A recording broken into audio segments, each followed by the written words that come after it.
Jesus! What do you get when you take an okay game and make it better? You get SmackDown vs. Raw 2006. But yeah, in all honesty, SmackDown vs. Raw 2006 is a major improvement over the first SmackDown vs. Raw. Better graphics, better gameplay, everything just feels way better than before. There's not too many new modes in SmackDown vs. Raw 2006, but there's a few more match types, like more backstage brawl areas, the Buried Alive match, fulfill your fantasy, summary, it sucks, and finally you can actually have title matches in exhibition mode, which is a freaking godsend. You can see whoever the champion is before you have the match, and you can choose whether to defend the title or take the title away from the current champion.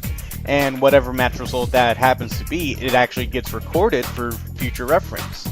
You get a so-so roster of superstars. You of course got the big names, Triple H, Undertaker, John Cena, Batista, Eddie Guerrero, and superstars like that. The legends this year, well, they kinda remain the same from the previous SmackDown vs. Raw, but they switch out a few for a few others, like now you have Stone Cold Steve Austin, Ted DiBiase, Junkyard Dog, the British Bulldog, and Jimmy Hart, while you also get Andre the Giant, Bret Hart, The Rock, Mankind, and 3 different iterations of Hulk Hogan.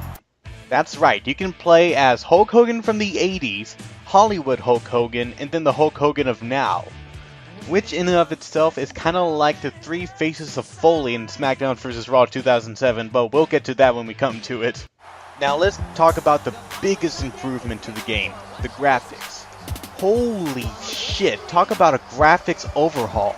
Compared to the last game, you wouldn't expect the graphics to look like this, the next iteration of the game. The audience looks much better, the arena looks better, even the commentary models look better too. Speaking of commentary, the commentary is much better than it was in the previous game. Even though they don't talk about, oh, he just did this move, except for finishers, they actually do have conversations about who's wrestling in the match. So you could hear JR talk about John Cena's good on the mic and in the ring, and then Jerry Lawler will say something about John Cena and they will have a little bit of an argument about it.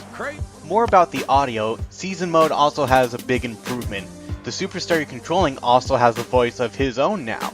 And the funny thing is, you can actually play as either Hulk Hogan, Mankind, or Steve Austin as, possible characters. The voice acting itself isn't that bad, well, since they're professional wrestlers and talking is part of their repertoire, but, I could actually believe this is part of actual WWE programming. As the general manager of Raw, it's my pleasure to let you know that you two have been selected to represent Raw on the upcoming WWE Legends World Tour. Congratulations. Wait a minute. I'm not so sure about this, Bischoff. The two of us discussed getting me into title contention right here on Raw. How's this tour going to affect that?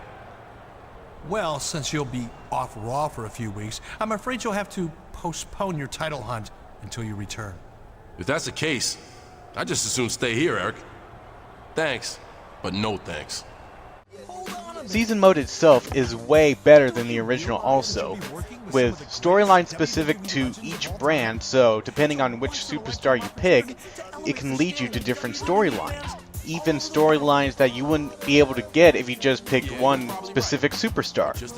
And the amazing thing is that there's a common link between both SmackDown's and Raw's storylines. So, every storyline you go through, they are all connected by one common theme. For SmackDown is finding out who ran over Theodore Long, holla holla holla, and for Raw is trying to find out why Eric Bischoff is vacating all of the championships. Each of them have the same Royal Rumble storyline because it's just setting up the final chapter of each storyline, but yeah, you're gonna get a different experience depending on who you pick. Not much of a surprise, but the Create modes also are way improved this year.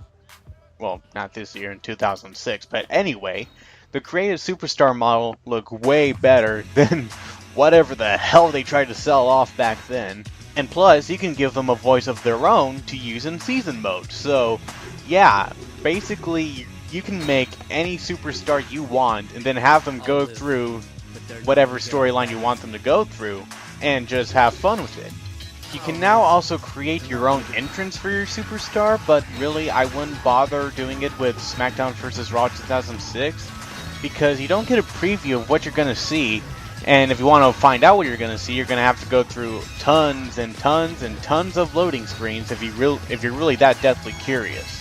One thing I forgot to bring up about SmackDown vs. Raw is that you can actually create your own championship to use in game modes, even though it's not really that groundbreaking. Yeah, I mean, it's fun to do it for your own little cyber wrestling promotions or whatever the young kids call it, but it's not really that amazing here.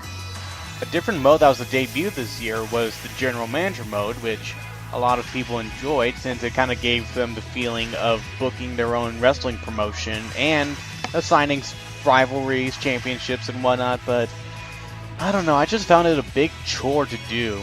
It really wasn't that exciting for me. The last of the modes is Locker Room, and I don't really get the point of this besides as a way to customize certain things and just look at what you've achieved and gained. But I guess it's so that way you can access the different challenges that are in the game and, complete them to earn money and get more awards for your Wall of Fame, which is, again, basically your achievements in game.